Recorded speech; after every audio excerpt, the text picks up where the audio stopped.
Le bébé arrive avec sa singularité, avec son tempérament. C'est la définition du tempérament. C'est ce avec quoi l'enfant arrive au monde.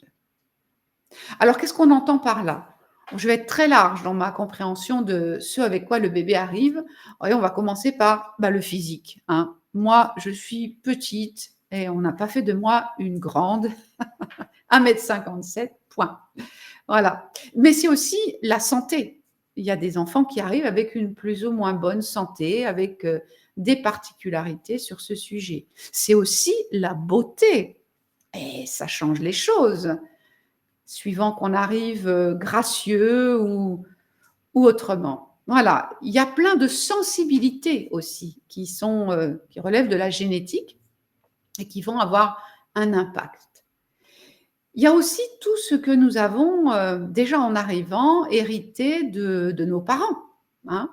Nous sommes l'enfant de nos parents, voilà, petits comme eux, etc. Il y a aussi tout ce dont on a hérité parce qu'on arrive. Alors pour moi, c'était la deuxième. Voilà, j'avais une sœur et j'étais la deuxième. Ça change la donne, hein. Et puis il y a encore tout le vécu intra-utéro. On a quand même déjà passé 9 mois dans cette famille avec cette mère-là, avec ces parents-là et peut-être ces frères et sœurs-là, dans ce contexte-là. Et tout ça, ça fait partie de ce avec quoi on arrive. Voilà, pour aujourd'hui, je vais appeler ça le tempérament.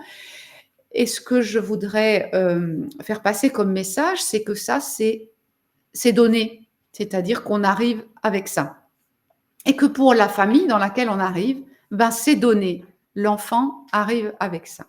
Et ça va impacter beaucoup de choses. Ça va impacter le comportement de notre entourage. Imaginez, cet enfant est adorable. Il a des cheveux, il a déjà une bouche toute bien dessinée.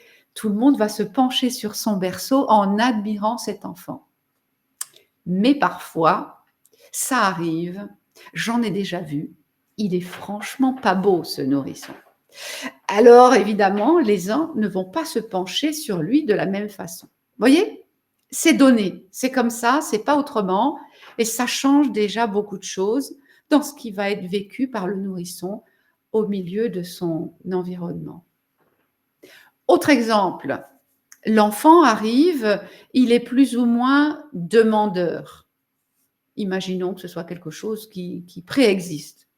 Eh ben, ça va aussi beaucoup changer les choses, hein. On va l'accueillir avec beaucoup de satisfaction, surtout si c'est une fille, qu'est-ce qu'elle est sage, qu'est-ce qu'elle est gentille, etc. Vous voyez, on va se comporter avec cet enfant-là tout à fait différemment de l'autre enfant qui va sans arrêt demander, toujours sembler avoir besoin de quelque chose. Alors, ce sera tout différent au niveau des réactions de maman, de papa, des frères et sœurs et de tous les gens qui sont là au-dessous. Voilà. Ce qui est donné au départ, ce tempérament, a déjà une grande influence. Et puis, ça va aussi impacter le comportement de l'enfant. Imaginez, si c'est un enfant très sensible, eh bien, une couche mouillée, un bruit intempestif dans la maison, ça va le faire réagir et tout ce qui va s'enchaîner sera différent d'un autre enfant qui serait très peu sensible et pour qui une couche, quelle qu'elle soit, ça va toujours, le bruit, pas de souci. Voyez, ça va aussi beaucoup changer son comportement à lui et tout ce qui va en découler. Alors, j'ai pas dit que sensible, c'était bien ou mal, vous voyez, mais en tout cas, cet enfant-là, il va potentiellement rencontrer des difficultés liées à cette sensibilité ou des opportunités liées à cette sensibilité. Prenons un autre exemple. Un enfant qui serait sensible à la récompense. Imaginons que ce soit quelque chose de donné. Et bien là aussi, voilà, cet enfant-là, s'il est sensible à la récompense, il va être très preneur des encouragements de maman, de papa, ça va l'aider à beaucoup grandir. On pourrait imaginer aussi qu'il va être, très sensible à cette récompense et que ça va le décourager, que ça va le mettre dans une situation d'abandon.